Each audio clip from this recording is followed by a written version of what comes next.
a verdadeira mensagem do Natal.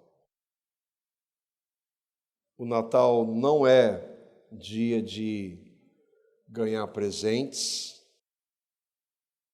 não é dia do Papai Noel, ele não existe. Nós ensinamos isso apesar das influências, né? Nós ensinamos isso ao Davi, que Papai Noel não existe. Não é dia de árvores e luzes, ainda que sejam bonitos esses elementos. Não é também, como Augusto trouxe aqui, o dia que Jesus nasceu, o dia 25 de dezembro. Ninguém sabe quando Jesus nasceu. E eu coloquei, é impressionante nós não sabermos o dia em que Deus se fez homem. A celebração do dia 25 de dezembro, ela vem do paganismo. De um Deus, um falso Deus, um Deus com D minúsculo, chamado Mitra. Mas os cristãos, no quarto século, pegaram esta data e a levaram para celebrar, em resposta, em combate a essa adoração de um falso Deus, e definiram que aquele dia seria o dia que seria celebrado o nascimento de Jesus. Você acha que isso é errado? Não, eu não creio que seja. Nós podemos celebrar esse dia, ainda que nós não saibamos quando, o dia exato. O que nós podemos ver é que, por mal ou bem, todo mundo, neste momento, em vários países do mundo, no Ocidente, há alguém falando alguma coisa a respeito do Natal. E independentemente do dia em que Jesus nasceu, eu queria que nós pudéssemos ver e lembrar da importância daquele dia. Que nós pudéssemos meditar que aquele dia não somente, e olha como isso é curioso para dizer o mínimo, não somente separa a história entre antes e depois de Cristo. O Ocidente hoje, a secularização quer fazer com que a gente esqueça disso, mas não tem como esquecer. Nós estamos hoje, no ano 2021, depois de Cristo. Ainda que o mundo queira fazer de tudo para apagar isso. Mas Jesus não veio para marcar uma data na história. E é muito importante, como Augusto também colocou aqui, o que Jesus veio fazer e como nós vemos o que ele veio fazer, define o meu e o seu destinos eternos. E eu queria então refletir com vocês sobre essa data, pensando em 4 pontos. O primeiro, nós vamos ver um pouco antes de Jesus vir pela primeira vez. Como era o mundo, a humanidade. Depois nós vamos ver, então, por que Jesus veio. Porque Deus se encarnou e se fez homem. Qual a resposta minha e sua em relação à vinda de Cristo? E então, nós vamos ver que um dia ele vai, por isso coloquei na primeira vez, ele vai voltar uma segunda vez. E as implicações desta verdade para a minha e para a sua vida. Antes da gente entrar propriamente nesses pontos, é fundamental ressaltar, hoje eu estou fazendo várias menções do irmão Augusto aqui, porque ele pincelou que hoje há alguns falando de um Jesus que não é o Jesus da Bíblia. Vários hoje, inclusive evangélicos, trazendo um Jesus falso, um Jesus que são algumas partes da Escritura. Não, ou ele é o Jesus de toda a Escritura, ou não é nenhum. Então, o que nós vamos tratar aqui não se trata de uma interpretação pessoal ou de uma linha evangélica, não. É o Jesus da Escritura. Tudo que a gente vai ver está, ainda que eu vou projetar os textos, está baseado na Escritura, na Bíblia. Se você tem a sua, não deixe de conferir. A Bíblia foi uma das formas que Deus decidiu usar para se revelar para a humanidade. No Antigo Testamento, ele se revelou nós definimos como teofanias. Deus se manifestava de várias formas, com sinais, com prodígios, com milagres, com ações inexplicáveis. Ele veio então e se revelou da maior forma quando ele se fez homem na pessoa de Jesus. Mas nós não temos mais isso hoje. A única forma que temos para saber e conhecer a Deus é a palavra dele hoje. Então é por isso que a nossa base é a Escritura, e 2 Timóteo capítulo 3, os versos 16 a 17, e como é importante que hoje nós reafirmemos essa verdade. Somente a Escritura é a base para aqueles que professam a crer em Cristo. E por que é só a Escritura? O texto responde, 2 Timóteo 3, 16 a 17 diz: toda a Escritura é inspirada por Deus e útil para o ensino, para a repreensão, para a correção e para a instrução na justiça, para nos instruir o que é certo e errado. A partir de quem? A partir de Deus. Para que o homem de Deus seja apto e plenamente preparado para toda boa obra. Quando Paulo escreve isso, ele está falando do Antigo Testamento. Mas hoje nós sabemos que os textos do Novo Testamento fazem parte dessa Escritura. Então, toda a Escritura hoje é desde Gênesis a Apocalipse. Toda a Escritura é inspirada por Deus. E se ela é inspirada por Deus, significa que ela foi dirigida por Deus. E ela é a verdade, ela não é uma das verdades, ela não é uma possibilidade, ela é a verdade, a única verdade. Porque Deus, de acordo com ela mesma, não pode mentir. Ouça o que o Senhor Jesus disse ao Deus Pai sobre esta Escritura. João 17, Jesus está falando ao Pai, e ele diz: santifica-os na verdade, a tua palavra é a verdade. Mas Jesus é a palavra encarnada. Sim, ele é a palavra encarnada. Mas nós só sabemos isso de acordo com qual base? A palavra escrita. E quando Jesus fala para santificar aqueles que são dele, os cristãos, como é que isso se dá?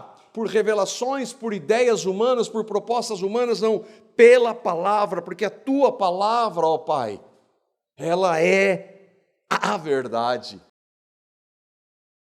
Hoje nós vivemos um tempo de relativismo, que na prática não se aplica para ninguém, mas na teoria alguns tentam defender. Não é uma verdade, mas a verdade. Sim, foram homens pecadores, falíveis, que escreveram. Aproximadamente 40, não autores, mas escritores. Num prazo de aproximadamente 1.200 anos, 300 anos, desde o primeiro texto até o último serem escritos. Foram homens pecadores, falíveis, que escreveram. Paulo, como nós lemos em 2 Timóteo, João, como nós lemos agora aqui no Evangelho de João, eles não eram perfeitos. Mas quando eles escreveram inspirados pelo Espírito Santo, por Deus, e Deus não erra. Por isso que ela é inerrante, infalível palavra de Deus. E a única base. 2 Pedro, capítulo 1, versos 20 a 21, olha que Pedro, também falível, pecador, escreve dirigido pelo Espírito Santo. E os textos são claríssimos. esses que nós estamos vendo, ele diz: antes de mais nada, saibam que nenhuma profecia da Escritura provém de interpretação pessoal, pois jamais a profecia da Escritura teve origem na vontade humana, mas homens falaram da parte de Deus, impelidos pelo Espírito Santo. Toda a profecia, todo o ensino, todo o texto da Escritura, não foi um homem que decidiu, nós vamos escrever sobre isso, vamos fazer uma... Não, foi Deus que dirigiu aqueles homens para escreverem o que eles escreveram para nós. Eles foram dirigidos pelo Espírito Santo de Deus. Dizer que a Bíblia tem erro é uma blasfêmia. E há pastores falando isso hoje. A Bíblia não é de particular interpretação, portanto, nós não podemos dizer o que o texto não diz. Nós não podemos selecionar algumas partes que nos agradam e deixar as difíceis para outros. Toda a Escritura, nós lemos, toda a Escritura é inspirada, então tudo é palavra, tudo que foi escrito, Paulo diz, para o nosso ensino foi escrito, independe de nós concordarmos ou não. Nós podemos até não entender tudo, e nós não entendemos. O próprio apóstolo Pedro diz que Paulo escreveu algumas coisas difíceis de compreender, não impossíveis, difíceis. E há realidades, nós estamos falando de Deus, que nós não entendemos, mas o que Ele quer que nós entendamos é absolutamente claro. E a vinda de Jesus é absolutamente clara. Os propósitos da vinda de Cristo. Ah, isso é difícil de entender. Não, isso não é difícil de entender. Impossível de crer com a nossa mente, mas não difícil de entender a proposta. O fundamental e o importante é que está claro na Escritura o que Cristo veio fazer. E se no fim você, eu não acredito, não aceito, acho que não é bem assim, nada disso vai isentar a mim e a você da responsabilidade de ouvir o que a palavra de Deus diz. Você já deve ter ouvido alguma expressão como: a Bíblia está cheia de erros. Ou, isso aí é a sua interpretação. Eu ouço isso direto, de quem não quer saber nada da palavra. Ele não está interessado em saber se a interpretação é essa ou correta. Não, ele não quer saber. E ele usa disso para justificar o fato dele não querer saber. E as pessoas das outras religiões? E quem nunca ouviu falar de Jesus? Perguntas como essas são feitas. É mais ou menos assim a proposta: para de falar que eu não tenho interesse. Como uma vez eu falava para um amigo muito querido, e mais uma vez eu convidei para estar aqui conosco. Às vezes ele nem respondia, agora ele nem responde mais. E aí eu estava falando, e aí ele disse assim para mim: Marco, faz o seguinte, o dia que eu quiser saber alguma coisa de Deus, a palavra de Deus, a primeira pessoa que vai ser para perguntar vai ser para você. Ou seja, para de falar, eu não quero saber. Mas ele é responsável. Eu e vocês somos. Nenhuma dessas questões e justificativas vão nos isentar daquele dia que eu e vocês vamos estar diante desse Jesus que um dia veio até nós. Outro importante ponto é que eu e vocês já ouvimos falar de muitos Jesuses. A cada dia que passa surgem novos. Há o Jesus do Espiritismo, há o Jesus do Islamismo, há o Jesus do catolicismo, há o Jesus do evangelicalismo. Talvez hoje eu creio que é o Jesus mais diversificado da história. Mas há o Jesus da Bíblia, o único. Eu não concordo, e eu espero que o Espírito Santo de Deus, que inspirou a Escritura, revele para você a verdade. Primeiro ponto, então, antes de Jesus vir, não era a realidade. Era bem melhor? Guardadas as devidas proporções do momento histórico e a evolução tecnológica, o homem sempre foi o mesmo. milênios antes de Jesus nascer da Virgem Maria, eu creio que são milênios, eu não creio numa outra proposta da ideia da mentira, da proposta que virou verdade porque foi dita mais de 100 vezes da teoria da evolução. Milênios antes de tudo existir, só Deus existia. Nós cremos nisso porque a Bíblia diz, nós não entendemos isso. Às vezes há verdades da Escritura que a gente diz, nós não entendemos isso. Porque nós temos um começo, fisicamente temos um fim, não espiritualmente. Então a gente está preso à realidade do tempo, mas Deus não. E antes de tudo existir, Deus havia. Por isso que ele responde, eu sou, quando perguntado quem ele era. E ele então, por sua vontade, porque ele é Deus, e para sua própria glória, glória que nós cantamos, que ressalta quem ele é, ele decidiu criar o universo, porque ele quis, para a glória dele, ele é Deus. Gênesis capítulo 1, versículo 1, diz isso de forma clara. No princípio, Deus criou os céus e a terra. E eu coloquei esse no princípio aí, destacando, porque nós vamos ver qual a implicação do que nós estamos tratando aqui. Deus criou o universo. Ele não é fruto de uma evolução impessoal. Não tem lógica essa proposta que a maior parte hoje crê.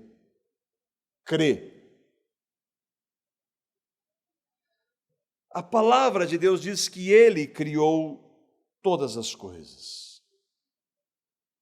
Os céus e a terra, céus fala da realidade física, fala da realidade espiritual.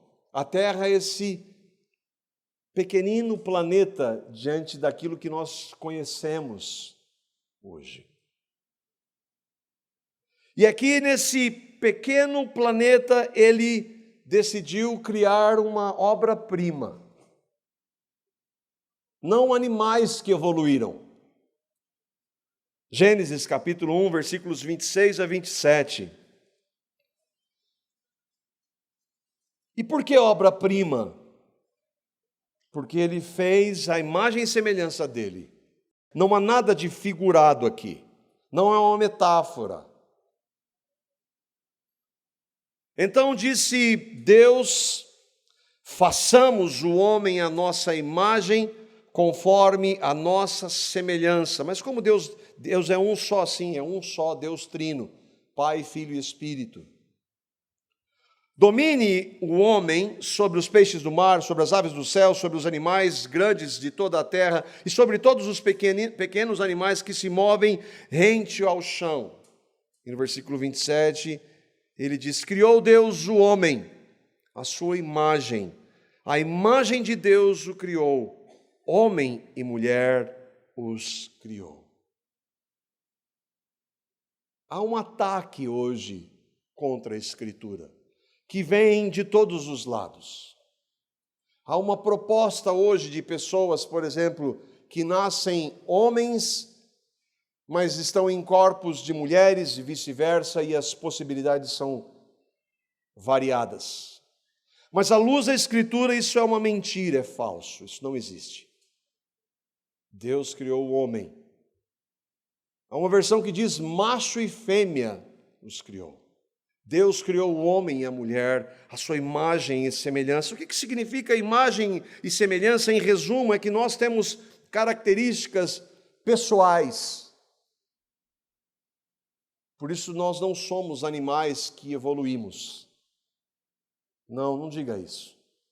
Deus criou o homem à sua imagem e semelhança, homem e mulher, mais nada. Ele os criou. E é deste o princípio que o homem é racional, que ele tem vontade, que ele sabe da existência de Deus. Todo ser humano, inclusive o mais professo ateu, sabe que Deus existe. Ele mente para ele mesmo e mente para todo mundo, mas ele sabe, pela criação, pela consciência do certo e errado, por saber que a vida não acaba na morte, todo ser humano sabe disso porque Deus criou assim. Ainda que maculado pelo pecado, o homem sabe disso. E sabe que um dia vai prestar contas da sua vida para o seu Criador. Por ser bom, a Bíblia é claríssima ao afirmar também que Ele criou tudo bom. Gênesis capítulo 1, versículo 31. Nós estamos vendo como era antes de Cristo vir e antes do mundo estar como está. E viu Deus tudo o que havia feito. Lembra? Céus e terra, os animais, tudo que Deus criou, e tudo, absolutamente tudo, seres espirituais que Deus criou, era muito bom, havia ficado muito bom.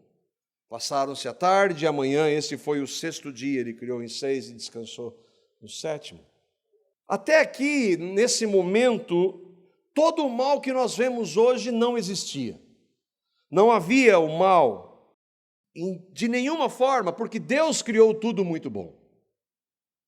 Mas a Bíblia não diz quando, mas em algum momento, um desses seres espirituais, que não é uma invenção de religiosos e ignorantes, é uma realidade, é um ser espiritual, pessoal, se rebelou contra Deus. Ele se rebelou por sua própria vontade. A Bíblia chama esse ser de antiga serpente, o diabo e Satanás. E esse ser agora maligno vem para a terra, onde Deus criou o homem e a mulher. Ele influencia o homem responsável. O primeiro casal criado por Deus, perfeito, sem pecado, tomou a decisão de desobedecer a Deus. A culpa não é do diabo, a culpa foi deles. Eles optaram, eles decidiram, assim como Satanás, se rebelar contra o seu Criador. E então, naquela hora, o homem passa a ser pecador, pecado, uma palavra totalmente impopular, mas que descreve a nossa essência. Nós somos pecadores. E nenhum de nós aqui nessa sala tem a menor ideia de quão pecadores nós somos. Nós podemos nos comparar. E aí eu posso achar que tem níveis. Mas pecado é contra Deus, e contra Deus o menor dos pecados se torna muito grave, porque ele é contra Deus. O pecado entrou, e desde então, da entrada do pecado, do primeiro casal, todo ser humano, os filhos daquele primeiro casal, os filhos dos filhos dos filhos, até chegar em nós, nascemos em pecado. É por isso que eu e vocês cometemos. Mas que culpa eu tenho? Isso. Ele representava a realidade, o que nós somos. Decida não mais pecar. Decida parar. Pare de pecar. Tente. E a Bíblia também é clara em mostrar isso em vários textos. Eu vou passar rapidamente por alguns, para mostrar essa realidade na qual eu e vocês estamos inseridos. Salmo 51, versículo 5. Nasci na iniquidade, disse Davi, e em pecado me concebeu a minha mãe. Quando ele diz isso? Depois de ter pecado contra Deus, de ter cometido um adultério e de ter orquestrado o assassinato do marido da mulher com quem ele cometeu o adultério. E ele viu que a raiz do seu pecado, daqueles pecados manifestos e de todos os outros, era porque ele havia nascido assim. Paulo vai dizer isso em Romanos capítulo 5, verso 12. Como o pecado entrou no mundo por um homem, e pelo pecado a morte, por isso que nós morremos por causa do pecado, assim também a morte veio a todos os homens, porque todos pecaram. Todos nós nascemos em pecado e por isso pecamos contra Deus. Um único pecado contra Deus seria o suficiente para nos condenar. Seria justo, e é justo, para nos condenar, porque é contra Deus santo sem pecado. Romanos capítulo 3, verso 23, aí eu acho que destacar um pouquinho mais. Todos pecaram, estão separados da glória de Deus. Todos nós somos pecadores e por causa disso Deus não se relaciona com pecadores. Ele não pode. Tem coisas que Deus não pode? Sim, Ele tem coisas que Ele não pode. Ele não pode deixar quem Ele é, ser de quem Ele é. Ele não pode deixar de ser gracioso, amoroso e misericordioso, mas Ele ao mesmo tempo não pode deixar de ser santo e justo. E o texto de Eclesiastes, capítulo 7, versículo 20, resume muito bem essa realidade. Não há um só justo na terra, ninguém que pratique o bem e nunca peque. Nunca houve um único homem ou mulher na história da humanidade, descendente de Adão, que não vivesse dessa forma. Eu e vocês somos pecadores. E aí então a entrada do pecado trouxe as mais diversas expressões de pecado. Eu citei, por exemplo, no caso de Davi, que cometeu um adultério, que mentiu sobre o seu pecado e que, para encobrir o seu pecado, ele organizou a morte do esposo da mulher com quem ele adulterou. Por causa disso vem a mentira. O pecado da mentira. Por causa disso vem o pecado do roubo, da avareza, o amor ao dinheiro, da cobiça, da corrupção, do homossexualismo, do egoísmo, da desobediência a pais e mães, da destruição da família. Todas essas formas de pecado são consequências da realidade que eu e vocês somos pecadores na essência. O pecado é a razão de todo o mal que eu e vocês vemos. O momento que a gente está vivendo é isso. A dor, a doença, a morte, tudo veio por causa do pecado, do nosso pecado. Toda a palavra, toda a Escritura, ela é claríssima em mostrar que Deus é santo. Santo significa, a palavra santo, separado. Separado do quê? Do pecado. Deus não tolera, Deus não tem nada de pecado, Ele não pode, é contra a sua essência. Então Ele é separado do pecado. E nós, no nosso pecado, nós não podemos ter relacionamento com Ele. Não adianta eu tentar fazer qualquer coisa, vir aqui hoje uma vez, de vez em quando, por exemplo. Isso não muda nada. Deus é santo e abomina o pecado em todas as suas formas. E por ser justo, Ele deve punir todo pecador. E Ele vai fazer isso. Há uma ideia hoje de um Deus que é só amor, e que mesmo as pessoas que rejeitam Jesus, porque Deus é amor, todo mundo vai se dar bem no fim. Não, não é esse o Deus da Bíblia. Deus vai punir todo pecador.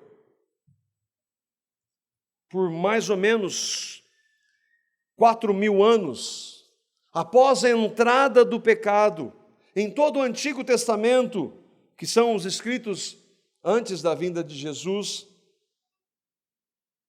a palavra diz que Deus se manifestou de várias formas, sobrenaturalmente. Muitos hoje liberais dizem que aqueles eventos são só figuras de linguagem, são metáforas.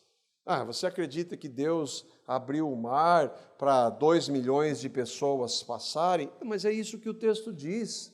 Não, mas aquilo é uma linguagem figurada. Você acredita que Deus mandou pão do céu e que as pessoas andaram por 40 anos no deserto e a roupa delas não estragava? Não, isso é uma linguagem figurada, não, isso é relato histórico da Bíblia. Do Deus que criou o universo. Deus criou o universo, o que é para Deus abrir um marzinho?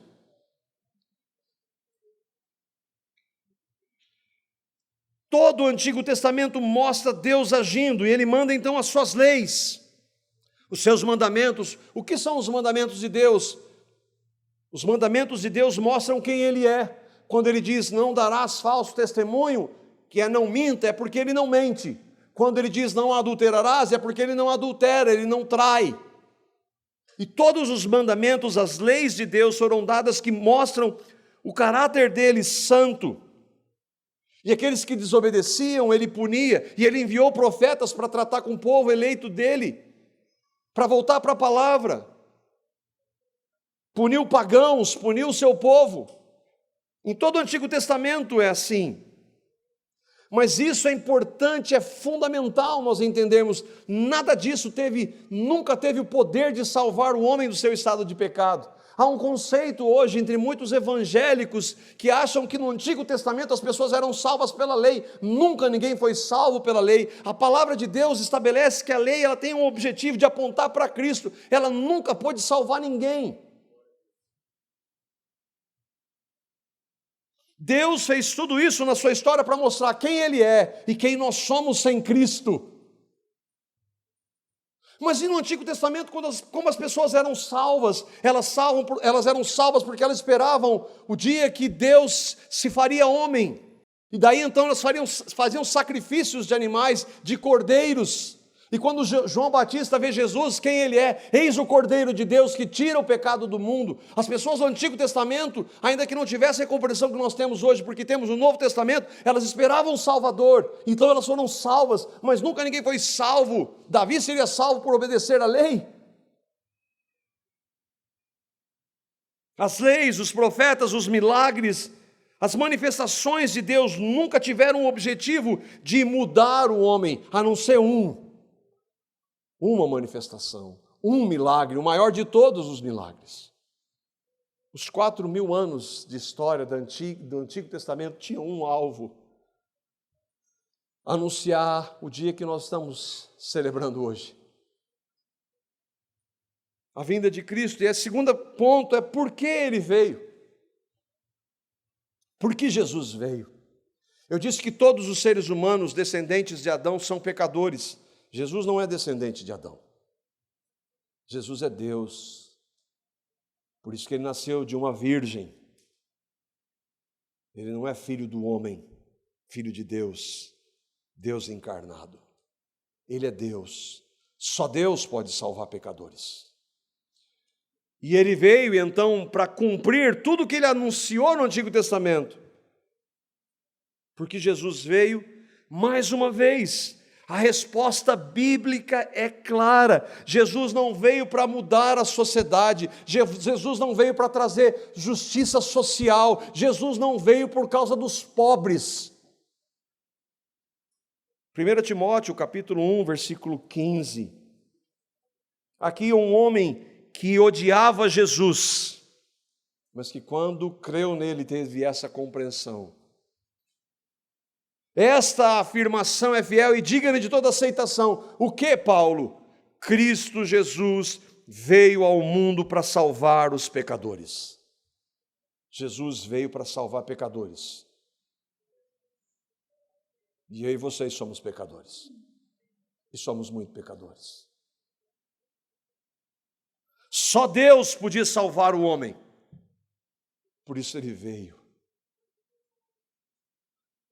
Não dá para agora, eu vou parar de pecar. Eu vi aí que não darás falso testemunho. Eu nem sabia que não darás falso testemunho, eu não menti. Então agora, a partir de agora, eu decido não minto. Já não dá mais, já era. Você nasceu em pecado, você mentiu muitas vezes para dizer um pecado. Não dá para mudar. Nós nunca conseguiremos deixar de pecar nessa realidade. E aí então tentar fazer coisas para mudar, para mitigar essa ideia, para minimizar a gravidade, é então, vou ajudar o próximo. Ou então eu não vou fazer mal para os outros. Eu não vou matar, eu não vou roubar, eu vou participar da comunidade cristã de Londrina. Eu vou participar de uma religião. Nada disso muda o nosso estado. Nada disso. O homem não pode mudar o seu estado. O homem é mau em essência.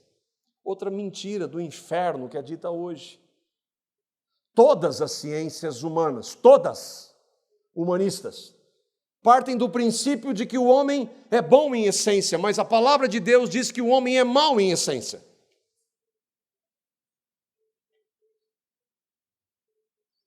Nós não podemos naturalmente fazer o bem. Não há ninguém que faça o bem, a Bíblia diz. É diante disso que Deus, em sua graça, em sua misericórdia e amor por pecadores, se fez homem. Foi por isso que Deus desceu da sua glória. E como eu usei naquela imagem, tudo bem que aquela imagem está bonitinha ali, branquinho, tudo. Jesus não nasceu num ambiente como aquele. Mas Deus se fez um menino, um homem. Porque essa é a única forma de salvar pecadores. As mais de 4.000 religiões que existem, eu não estou nem contando as ramificações, nenhuma delas tem o poder de salvar o homem, porque todas elas estão baseadas no homem. E muitas ditas cristãs lembram do princípio? João capítulo 1, os versos 1 a 3 e o verso 14. É maravilhoso nós vermos isso. A palavra de Deus, o que ela diz. No princípio era o verbo, algumas versões vão dizer. Essa diz, no princípio era aquele que é a palavra. Ele estava com Deus e era Deus. Que princípio é esse? Lembra daquele princípio? No princípio criou Deus os céus e a terra. Jesus estava lá. Jesus é o agente da criação. Ele é a palavra criadora.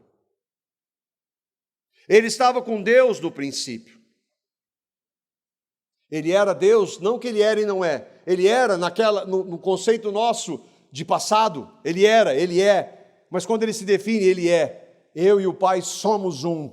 Eu sou, Jesus disse, o mesmo Deus do Antigo Testamento que diz para Moisés, eu sou. Jesus diz, eu sou Deus.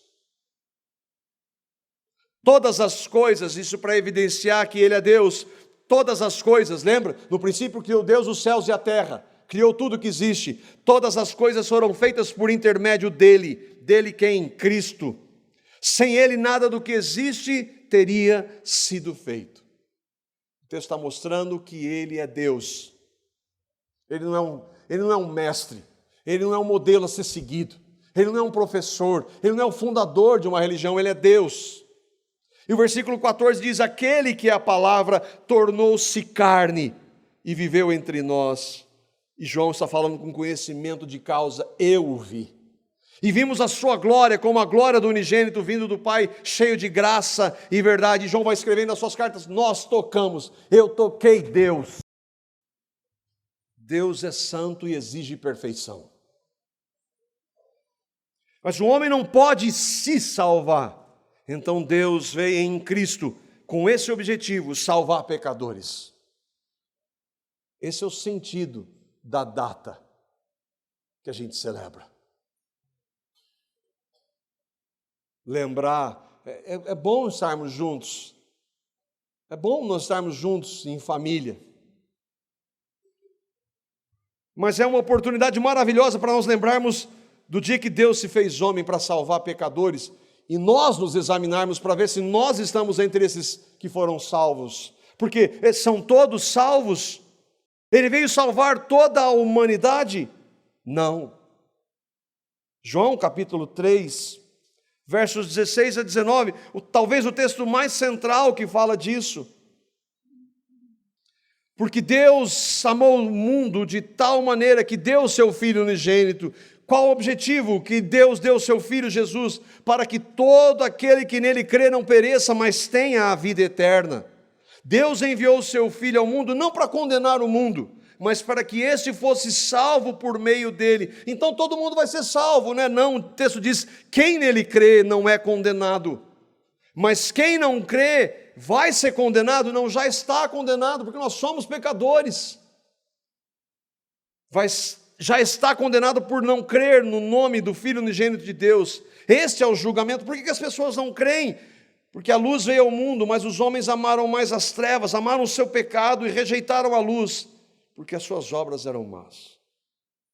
Deus salva aqueles que creem em Cristo. Mas o que eu tenho que fazer para ser salvo? Nada, a salvação é de graça. Deus deu.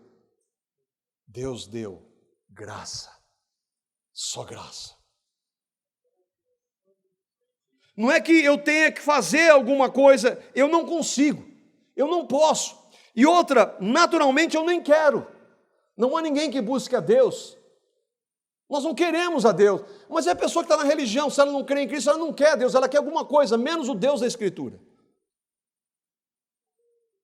Agora, se nós crermos como a palavra de Deus está dizendo, Ele, Cristo, muda a nossa vida. Ele, Cristo, tem o poder de mudar as nossas vidas. Como Jesus salva pecadores? Ele, Jesus, diz, João capítulo 12, versículos 32 a 33, é Ele mesmo que está respondendo a isso. Ele diz, mas eu, quando for levantado da terra, atrairei todos a mim. Mas, Senhor, o que o Senhor está querendo dizer? E João explica, ele disse isso para indicar o tipo de morte que haveria de sofrer. Que morte que ele foi? Morte de cruz, a pior da morte das épocas, que era para criminosos. E Jesus, o Deus encarnado, santo, sem nunca ter cometido um pecado, vai para a cruz, porque Ele quis, por amor, para salvar pecadores. Esse todos são todas as pessoas, toda a humanidade? Não, nós acabamos de ler que aqueles que creem. Você crê. Você crê no que Cristo fez. Jesus morreu naquela cruz por nós. Você pode dizer por mim. Você pode dizer, Ele morreu por mim. E quando Ele foi levantado, Ele diz, Ele atrairia, Ele nos atraiu, Ele atraiu você no corpo dEle, na sua morte. E não somente na sua morte, na sua ressurreição, hoje Ele vive. Um dia, há 2000 anos, Jesus nasceu. Deus se fez homem para salvar pecadores. Por seu amor, graça e misericórdia, Ele salva. Lembra que Deus tem que punir os pecadores. E há duas alternativas. Ele vai punir. Ou, e o Danilo trouxe isso hoje, nos últimos domingos, ou Ele vai punir você no inferno, ou Ele pune você na cruz. Se você crê no que Cristo fez, todos os seus pecados, não importa quão graves eles tenham sido, não importa quantas vezes você os tenha cometido, na cruz, se você crer em Cristo e recebê-lo, e se arrepender de seus pecados, todos eles já foram punidos na cruz, no corpo santo de Jesus. Você crê? Jesus nasceu um dia para salvar pecadores. Qual é a sua resposta? Não são as pessoas, não é o grupo, eu estou no, não, você crê no que Cristo fez, você acabou de ouvir o Evangelho, você se arrependeu, lembra que o texto diz, quem nele crê não é condenado, não é fazer, não é parar de fazer, não é começar a fazer isso, aquilo, não, é crer nele, porque quando eu creio nele, ele vem habitar em mim, e ele vai me capacitar a fazer o que ele quer. Mas como é que eu respondo a isso? Como é que eu respondo? Porque muita gente diz que crê em Jesus. O fato de você crer em Jesus, Dizer que crê em Jesus significa que você crê? Não, não. Muitos, ele diz, muitos me dirão naquele dia, Senhor, Senhor. E sabe o que ele diz no fim? Apartem-se de mim, vocês que vivem na prática do pecado, mesmo tendo chamado Jesus de Senhor. Como é que eu creio? Como é que eu recebo? Como é que eu respondo? Vamos ver o que Jesus diz, Marcos capítulo 1, versículos 14 a 15. João está falando do ministério de Jesus quando ele começou o seu ministério, e olha o que ele disse para aquele povo, ele disse para nós hoje. Foi Jesus para Galiléia pregando o evangelho de Deus, há um só evangelho. O tempo está cumprido, o reino de Deus está próximo, arrependei-vos e crede no evangelho. Como eu e vocês respondemos? Arrependendo dos nossos pecados. Quando alguém realmente crê, ele se arrepende. Não é assim, você tem que se arrepender. Não, você não tem condição, você nem quer, nem eu, nem você. Mas qual é a evidência de alguém que creu de verdade no Evangelho? Ele se arrepende. Quando eu e vocês somos confrontados com as verdades da palavra de Deus, de que ela diz que aquilo é pecado e eu estou fazendo aquilo, se eu creio em Cristo, eu me arrependo. Eu passo a odiar o meu pecado. Eu não quero mais viver na prática do pecado por amor ao Senhor. Eu tenho desejo de conhecer mais, e são evidências daqueles que realmente creram em Cristo no Evangelho. Eu tenho desejo de conhecê-lo mais. Eu tenho desejo de viver para Ele, de viver de maneira santa. O que é santa? Separada agora desse mundo. Eu não vou sair dessa realidade, mas eu não quero viver nas práticas que eu vivia antes de crer. Eu vou me utilizar dos meios que nós chamamos de meios da graça. Eu vou para a palavra dele para ele falar comigo. Eu vou em oração falar com ele. Eu vou estar com a igreja, com aqueles que creram. Se você crê, isso vai acontecer. Isso vai ser perfeito? É claro que não. Vai haver lutas? Claro que sim. Mas essas realidades fazem parte daqueles que realmente creram no que Cristo fez. O que você deve fazer se você ainda não recebeu? Romanos capítulo 10, versículo 13. Todo aquele que invocar o nome do Senhor Jesus será salvo. Clame a Ele, peça perdão pelos seus pecados. Diga, meu Deus, eu sou um pecador, a tua palavra diz, eu vejo isso. Tem misericórdia de mim, me perdoe. E quando a palavra diz que ele não resiste a um coração contrito, isso é maravilhoso. Nós resistimos, nós estabelecemos limites, Deus não. Se eu e vocês nos arrependemos, Ele recebe, Ele tem prazer em perdoar, Ele pega os nossos pecados, como a palavra diz, e lança no mais profundo abismo, e não se lembra mais. Clame, diga, meu Deus, me perdoe. E não somente isso, a tua palavra diz que o Senhor, quando foi levantado na cruz, me atraiu, então eu creio nisso.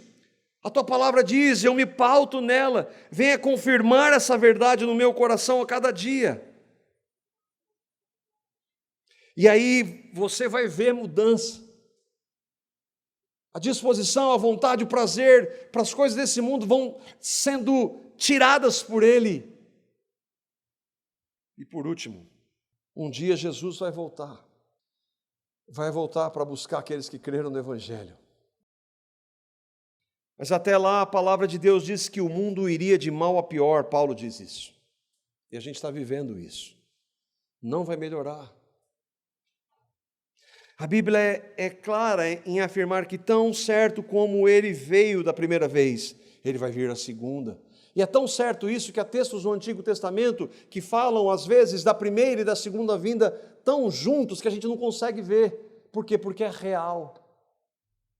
Porque Ele vai vir. E Ele vem com dois objetivos: salvar e levar os seus para a sua presença e condenar aqueles que não creram. Ele precisa punir o pecado. Se eu e vocês cremos em Cristo, nós podemos descansar que o nosso pecado foi punido no corpo dele. Não há mais condenação para aqueles que estão em Cristo Jesus. Agora, se eu não acredito, eu não aceito, eu quero viver fazendo o que eu sempre fiz, então você vai ser punido, eternamente condenado. Não é popular falar isso, não tenho o menor prazer em dizer isso, mas é o que a palavra de Deus diz. 2 Pedro, capítulo 3, os versos 3 e 4, pessoas vão fazer piada do que eu estou falando, dessa vinda de Cristo, e isso acontece. Eu me lembro quando eu trabalhava numa empresa e eu fui convidar alguém para ouvir do Evangelho, e era um estudo sobre a volta de Jesus. Ele falou, esse negócio de Jesus voltar eu já ouvi várias vezes, até agora ele não voltou. Tendo em conta, antes de tudo, que nos últimos dias virão escarnecedores. Escarnecedor é aquele que faz piada, né? Como alguns grupos hoje se vangloriam e fazem piada do dia 25. E tem milhões de seguidores. E blasfemam. Virão escarnecedores com seus escarnos, andando segundo as suas próprias paixões. Por que eles escarnecem? Porque eles querem viver na prática do pecado. E eles vão dizer, onde é que está a promessa da sua vinda? Esse negócio de Jesus voltar aí. Mas já faz tempo, hein?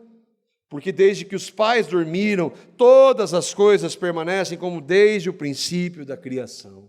Aí Pedro vai continuar e dizer, mas eles esquecem que um dia esse Deus que eles estão zombando agora, um dia mandou um dilúvio. Só que da segunda vez não é água. Esses que amam os seus pecados e que ouvem o Evangelho e o rejeitam. Mas os que verdadeiramente creem são diferentes. Pedro vai continuar, versículos 11 a 13, e nós encerramos aqui. Ele falou daqueles que vão tirar sarro, que vão negar o Evangelho, que vão fazer piada, escarnecer de Cristo. E hoje a gente vê isso. Pessoas sendo louvadas por blasfemarem do Senhor. Aí Pedro vai falar para aqueles que creem, que creram na encarnação do Verbo. Visto que todas essas coisas hão de ser assim desfeitas, ele falou que vai ser destruído pelo fogo. Deveis, quem deveis? Vocês que creram no Evangelho, deveis ser tais como os que vivem em santo procedimento e piedade. O que é isso? Santo procedimento é separado das práticas desse mundo. Por medo de condenação? Não, por amor a Cristo. Esperando e apressando a vinda do dia de Deus, por causa do qual os céus incendiados serão desfeitos e os elementos abrasados se derreterão. No princípio criou Deus os céus e a terra. Esses céus e a terra vão passar por isso aqui. Nós, porém, os que creram no Evangelho, segundo a sua promessa, a promessa de Deus, esperamos novos céus, nova terra, nos quais habita a justiça, onde nunca mais vai haver qualquer expressão de pecado. Qual que é a mensagem do Natal? O dia em que Deus se fez homem para salvar pecadores. Todos os que nele creem. Você creu em Cristo. Eu apresentei à luz da Escritura algumas evidências. Você se arrependeu dos seus pecados.